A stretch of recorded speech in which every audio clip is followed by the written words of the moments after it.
Hey everybody, Taylor here. Just a quick heads up, this episode contains some strong language and references to drugs and alcohol, so if you are not into that, you should probably skip this one. Eventually you get absorbed in, and you are Sonic.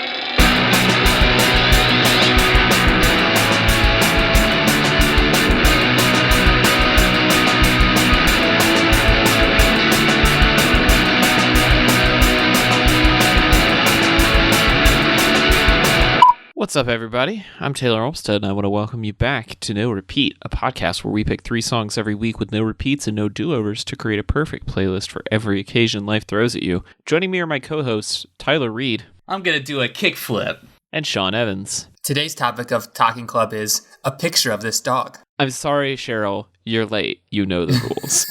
Tyler, what was our challenge this week? This week, we're challenged to find the perfect song for the picture of this dog, which is obviously the very visual medium of podcasts. You're not going to have any idea what that is, but You're a graphic designer. Can you describe this dog?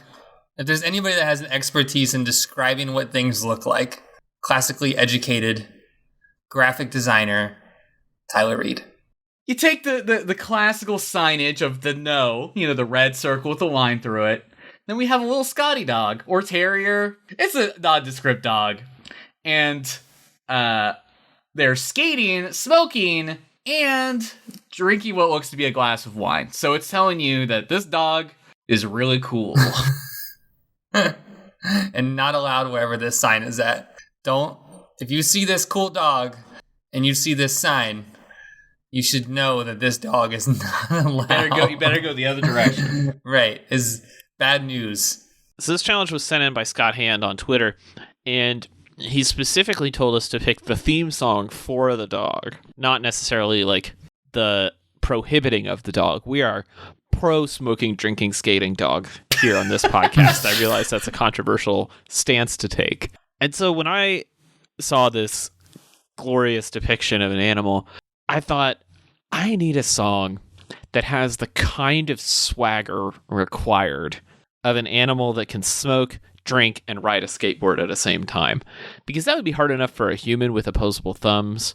But for a dog, I feel like that dog's got to be on some next level grind and like truly making it look like they're not even trying. Like this is them on an average Tuesday. This dog is somehow making it work while having no thumbs. And that's right. That's our only... He's cooler than all of us. That's what I mean. So I was like, I need this dog to sound cool AF. And, a little transgressive, a little dangerous. A little like, ooh, he's doing what he's not supposed to do, and he's cool with that. Like, arrest me, copper, I dare ya. What are you going to do, put me in the pound where all my bitches at? See, what I think the important part is, so this is the way I looked at it. I was like, okay, so we got a dog, that I kind of, in some ways, we could say that, how old is this dog? It's probably like, so it's like ancient in dog years, right? So this is an old dog. And so it's skating, and I think that's important. So it's kind of like thinking about the pop punks like spectrum, generally involved with skating. And I was like, okay, all right. And I think you would say, okay, well, like Bling Way too. Well, yeah, or just, just some skate punk band, right? Some 41. But I think it's important that they're drinking wine, which means that we don't know if this is boxed wine. It could be good wine.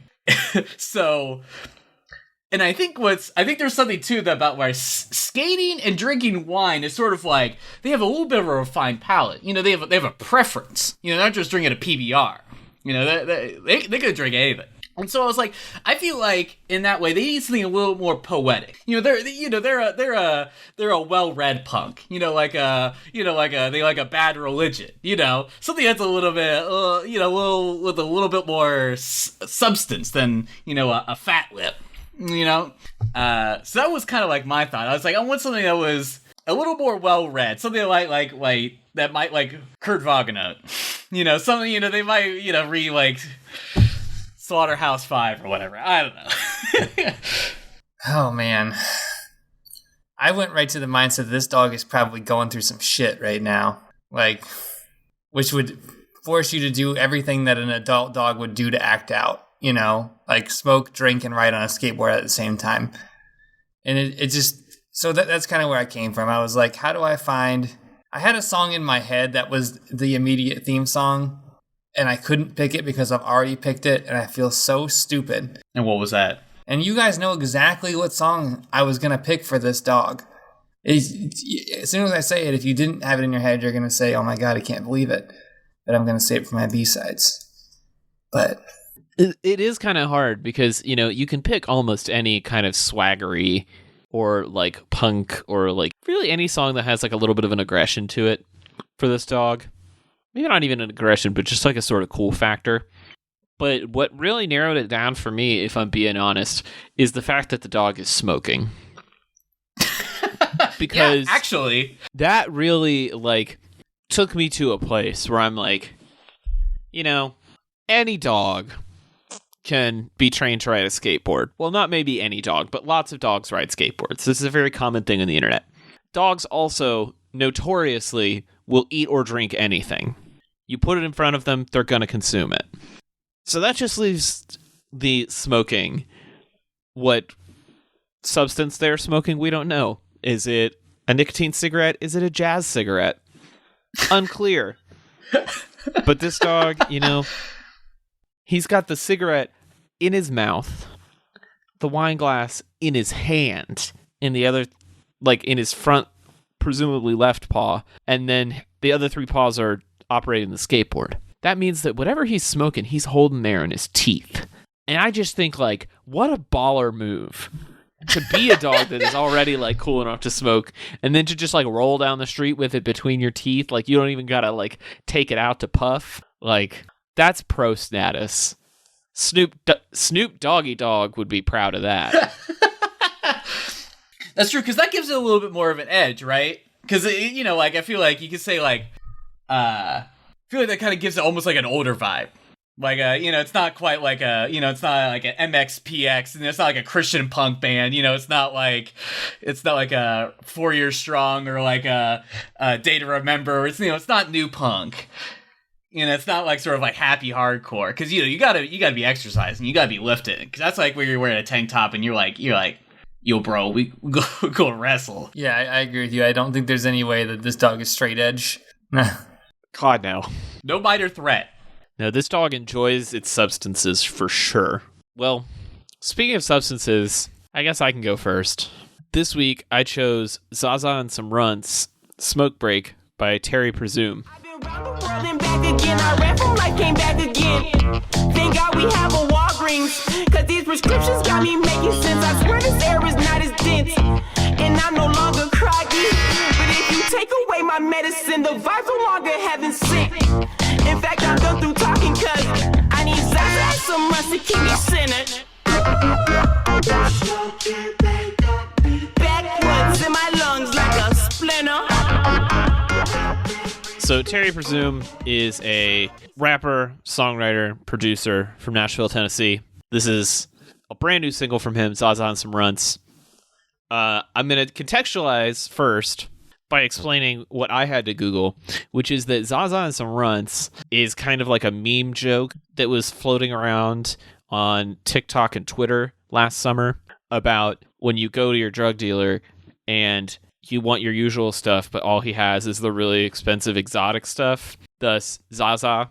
And this guy, his Twitter handle is Phil in Myself, as in like Phil in Myself. He uploaded this like viral video where he's like trying to buy some weed and the dealer only has Zaza and Some Runts. And so I'm assuming that's where this Terry Presume song comes from, because there is no other usage of this phrase anywhere on the internet except in this meme.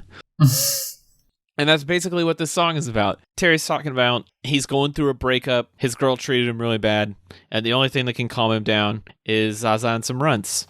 He just needs to smoke a lot, get real high, and get over his ex-girlfriend.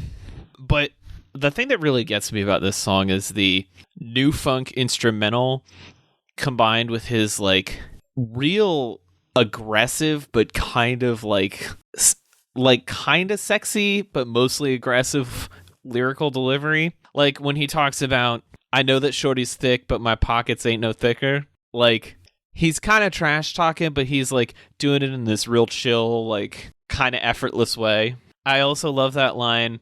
Thank God we have a Walgreens because these prescriptions got me making sense. I swear this air is not as dense and I'm no longer groggy. Like he just flows with it, but he's like funny and sharp, and he's got this swagger to him that I feel like is totally this dog.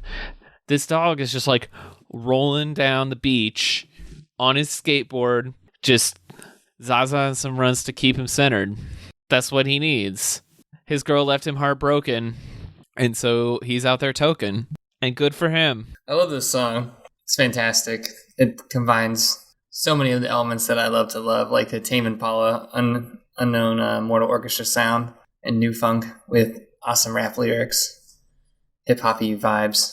It's awesome. It's such a good song. I think it works. That's all I gotta say. I don't really like. I just have like positive notes on it. You know, like let me see. I think that. Good. I was just gonna say there's something. I think you're right, Sean. There's something about it that just feels right. I feel like I listened to this first time. I was like, yeah, it makes sense. This is the dog. There's something that's almost a little Hendrixy about this song too. Can't quite figure it out, but there's something about it. Maybe it's like all the guitar in it, but yeah, man, you kind of sad that you went first because the song is so good. It says just it's a jam. I don't know. I don't really have anything else to say about that. Great work. The thing is, I don't even remember where I found this. It just like showed up in a suggested playlist, and I was like, "This is it. This is that dog." I mean, this just continues to build upon the sort of like. I mean, this has to be like new stuff. I mean, this has like 5,000 views. Like, this is like. It came out 10 days ago as we record. Yeah, like this is like just listening to this, I'm like, yeah, this is already like if it doesn't like help spawn a genre or help like push like some of these people like up to the front of a new like rock sound, like I don't know what's going on. Like are we just in early, like really early on this? Because it just feels like, you know, we've been pulling some hits recently. I know that as an aside, I also saw some people talking about Kenny Hoopla not that long ago, and I'm like, great, let's keep that going. So, but yeah, I mean, I feel like the first thing I thought was there was definitely like a Jack White song that reminded the guitar, or is it an organ? It has to be like a guitar sound, yeah. I feel like his first solo album kind of has some similarities to this song. Yeah. I got the same. It's funny that you said that because we were listening. I was just listening to this song. I thought I could see Jack White kind of pulling this one out. Yeah. With no. That wasn't. What was the one that he played drums for? Dead Weather? No. Yeah. It kind of feels like that. Yeah. Yeah. It feels like the Dead Weather a little bit. Yeah. So I mean that's pretty cool. Like I think that there was definitely something there, and I feel like it's kind of fun for the context of like this playlist to have something that is so clearly like more like hip hop or like rap inspired, and have it sort of like blend really well into the sort of like, it feels like the sounds, like the instrumentation really can kind of like blend into like an older sound, like what we were saying, because it's sort of like really reminiscent of like older funk or like just really good swagger guitar sort of stuff like that. So I feel like it's a real, like, I can imagine some really good playlists that can like kind of blend in and out of this song, and I think would be really sick for like mixing it up and DJing.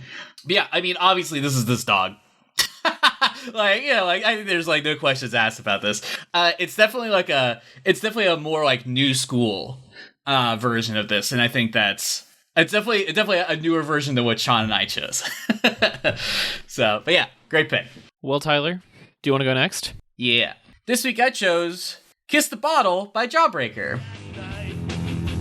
Down at the liquor store, beneath the neon sky, a moonlight, 6 a.m., the floor comes alive with lights. The pants dry up so tight, with hot and bass, we're hungry. So I lean on you sometimes. So Jawbreaker is one of those classic punk bands that really sort of like kind of helped define the early like emo sounds, or sort of like the newer emo sounds of like the 90s and like early 2000s. And so they're this really great band that had like a good run of about 4 or 5 albums, and then they just called it quits. And there was a really crucial moment in their history where basically their singer got polyps in his throat and had to get a surgery. And so like on their major like label debut, they had to basically change there's like his vocal delivery had to be completely different, and that completely like divided the fan base, because this is kind of like around the time like when like Dookie had just come out. So like there was a very sort of like anti-major label like sort of like kerfuffle going on, right? But anyway, so Kiss the Bottle came on a B-side CD that came out a few years like later down the road. But this was like right before this guy had surgery, and like you could tell he sounds like he has been hit by a freight train. Just he's seen a lot of shit and is just like really into his feelings. And so I think what makes Jawbreaker really interesting is that they have a very I do think that Blake's vocal delivery is really iconic, memorable, and really sticks out in the genre. And I do feel like they do have and of course he has like great lyrics, very poetic, very like there's a sort of minimalism to the words that he's saying that I feel like really kind of isn't always like kind of like common like in the pop punk genre. They didn't talk about like jacking off or whatever like Green Day does, or like Blink-182, right? So like this is a little bit more serious topics, right? And I also just feel like they also had really good, just not overly complicated like musical production or like instrumentation, but it's just enough, like the bass player's really going at it, really doing some interesting stuff. The drums are just enough like variation, and like the guitars are like just chugging when they need to chug, but they do some interesting little riffs there. And so, I mean, like Kiss the Bottle, just as a song, is, it's really a really terrible and sad song, but like, it kind of makes you feel, like it's definitely a pop punk song. So you kind of don't feel too bad when you're listening to it. And so I just feel like this dog is like, he's 21, legal drinking age, or maybe he's really seen some stuff, and he's just working through some stuff right now, and he's having a hard time. And he's like, you know what? Gonna listen to my favorite band I listened to when I was 16, Jawbreaker. Was a young pup 1 year ago. I really dig this. Jawbreaker is a band that like I've always heard about, but never really spent much time with. Yeah. And this makes me really want to check them out, because if this is a B-side, like the albums have to be great. I definitely think this fits with this dog. I like the idea of a dog that's seen a lot, man. Like, he's kind of the older, wiser dog at the dog park, and he's like, yeah, don't chase those bitches, man. They ain't worth it. The ball's an illusion, brah. The ball's an illusion. And I also, like, the specific line, Kiss the Bottle, which is, like, so sad. Yeah. It's also kind of, like, it reminds me of, like, an older dog in particular, because older dogs, they get this very, like, I don't want to say defeated attitude, but they're very aware of their limits. Yeah. And they just kind of own where they are in life. Like, that's kind of how I envision this dog. He's like, yeah, man, you know what? I'm drinking on a Tuesday and I'm riding my skateboard. This is my life now. Yeah. He's an old punk. He could have kids, and he's just like, he's Tony Hawk now, but Tony Hawk is wholesome and great, but like a dark side Tony Hawk. Yes, he's Bizarro Tony Hawk. Yeah. That never got a video game deal. Yeah, I dig it.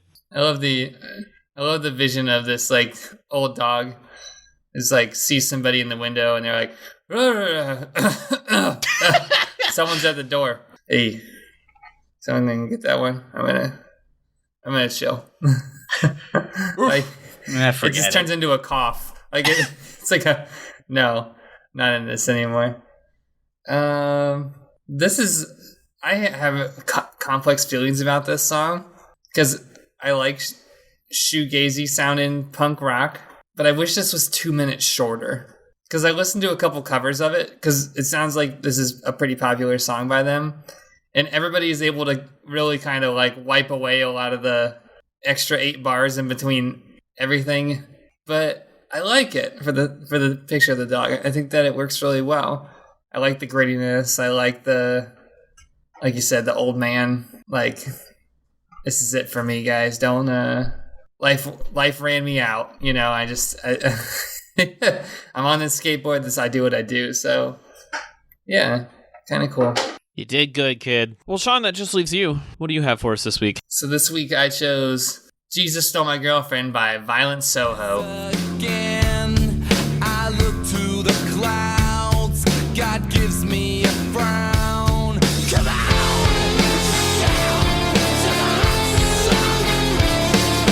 This time next year, I'll buy and this time next year, I'll say sorry, but Jesus stole my girlfriend. Jesus stole my girlfriend. Spoiler alert, the song's about Jesus stealing someone's girlfriend. And I thought to myself, if I was this dog and I was doing these activities where I was not supposed to be on a regular basis to the point where they felt the need to make a sign, it would have had to have been a really hard something. And I think Jesus stealing your girlfriend would probably be one of those things where you'd be like, you question your faith, you question your choices, and the only thing to console you is going to the same boardwalk every day, smoking a cigarette, riding your skateboard, and drinking a glass of wine. It's just, you know, it really sets the I don't really care kind of thing, you know. Also pretty talented that a dog would be able to do all those things at the same time. I'd be like you ever seen somebody smoke a cigarette and drive a stick shift at the same time? That always blew me away a little bit. It's like, wow, that's talent right there. You got that's like a drummer's dream to be able to do that. But so I guess in commentary here, I looked up this band a little bit more, and they're from Australia. So that's cool. Spoiler alert for my B-side. Another really interesting part was that they've always kind of like been on the fringes of success. Like I said on Wikipedia that when they actually won an award, one of the band members called one of the other band members who was actually on his way to an interview to get a job at McDonald's because they were basically broke after making this album. So they've, and like, what did they say? They moved to America. They had a place in Brooklyn, but they toured so much that they basically never spent any time there. They were playing like 5 or 6 days a week on the road, which is just insane that you would do that. And I just feel like that's how this dog feels. Like it was just beat down by life, probably, that, you know, you just turn to the vices that make you feel good. So yeah, I just thought this would be a good one. This is a lot heavier than either of our songs, which is kind of par for the course with Sean's songs. But it's got enough melody to it that I think it still fits. Like, it has that 90s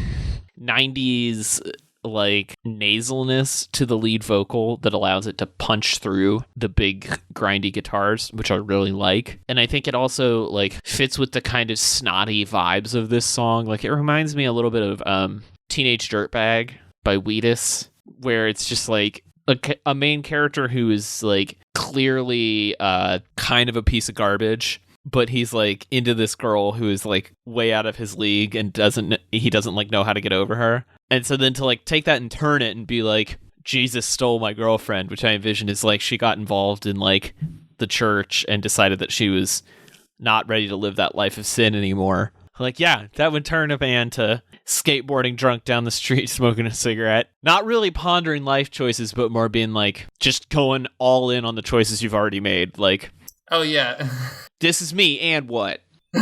This is a double down. This is definitely like giving into the vice. This is a not fighting it song.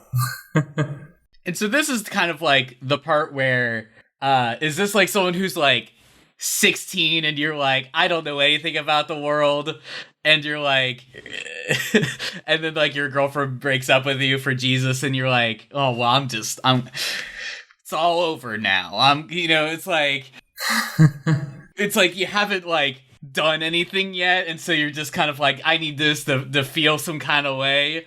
Or is this more of a situation where you're kind of like serious and kind of who you are? Maybe you're like in your 20s, maybe your 30s, and you're kind of like, I'll clean up for this lady that I met on Tinder. And you're like, maybe I'll just do that. And then she's like, screw it, I'm done with you. And then you're like, and then you just go back to the exact same way that you used to be. And so I feel like. It's the latter. Yeah. It's you tried to make some small changes and it didn't work out. So you're like, well, time to grow my hair out and get the skateboard out of the attic. Right. I feel this like feels very, yeah. That was definitely like a vibe I kind of had in high school. Like, obviously not to like that extent, but I was just kind of like, maybe I could be a church person. Maybe. And really, ultimately at the end of the day, I was like, forget it. Whatever. But I do find it interesting that this is like the second Jesus song for Sean in a row. I'm like, you must be really working some out, Sean. Good. Well, to be fair, last week was Personal Jesus. Oh, yeah. Okay. No, I think that's just coincidental, honestly. I listened to a bunch of their other songs because I like their sound. I also don't know that I would call Personal Jesus a religious song. Oh, no. Far from it. I mean, is Jesus Still My Girlfriend also a religious song? I don't think it's that. I mean, they were Jesus adjacent. Anyway, no. So this is a song that actually came out in like in 2010, but it still has I don't know if I remember what 2010 sounded like. I don't think it sounded like this. This has a much more like kind of like a grunge vibe to me, which is really cool. It's surprisingly how well this kind of fits in with like sort of like that 90s canon. I'm like, yeah, this slots right in. So I feel like there was a comment under there that was Nirvana fucking the Pixies. Ooh. Yes. That is what this is. Out, but oh, this one's getting the explicit tag, baby. This is explicit. Okay. Yeah, we are. I mean, I get that comment. I'm not totally on board with it, but I think it's in. This person says definitely Smashing Pumpkins inspired. God, y'all are just freewheeling, like just saying any band. They also had a crude drawing of themselves, which also makes sense. They're probably like 12, and so they're like, I don't know what anything is. I think they sound like Doja Cat. It's good, and that's all that matters. Yeah, definitely fits into the playlist. Definitely fits in with the Sean canon of music. Slides right in. And with that, it's time for notable B-sides. Has anybody got some B-sides this week? I only had one. It was another new discovery for me. The track is called Pearl Magnolia, and it's by Alexander Lewis, featuring Brass Tracks, Armani White, and Barber. It's in a similar kind of like new funk, hip-hop type of genre. It's pretty fun. This week I was really just gonna choose a Jawbreaker song no matter what. Because it's just, honestly, I felt like was a great band for this challenge. So really, you can listen to the first track of pretty much any of their albums, and it is a banger. That is actually one of their biggest characteristics, is that their first song off an album is usually awesome. So Boxcar, Want, Fireman, Accident Prone, Save Your Generation, all good.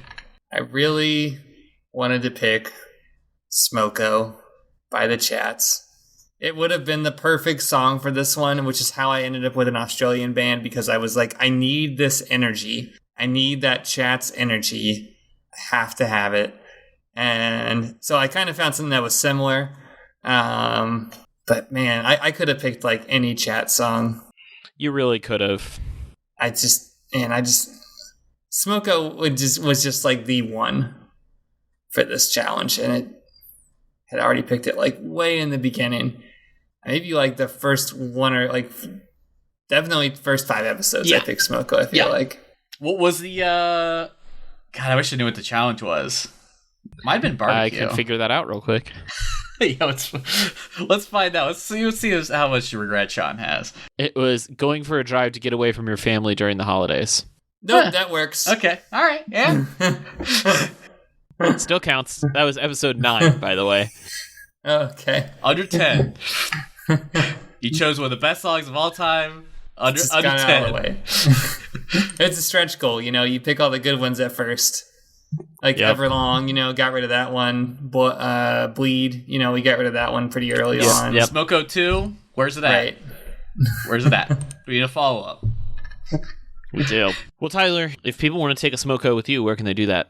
Hey everybody, you can find my design illustration work at rudepets.club. And as always, you can find me on socials as Rude Pets Club on Instagram and Twitter. Sean, if people want to show you their 6 skateboard moves, where can they do that? You can find me on Instagram at TallySean. And I don't really need your Zaza or your runts, but if you are interested in hanging out with me, you can find me on the socials at TC Olmstead. All these songs will be on the official No Repeat podcast playlist, and we'll be back next week with another episode of No Repeat.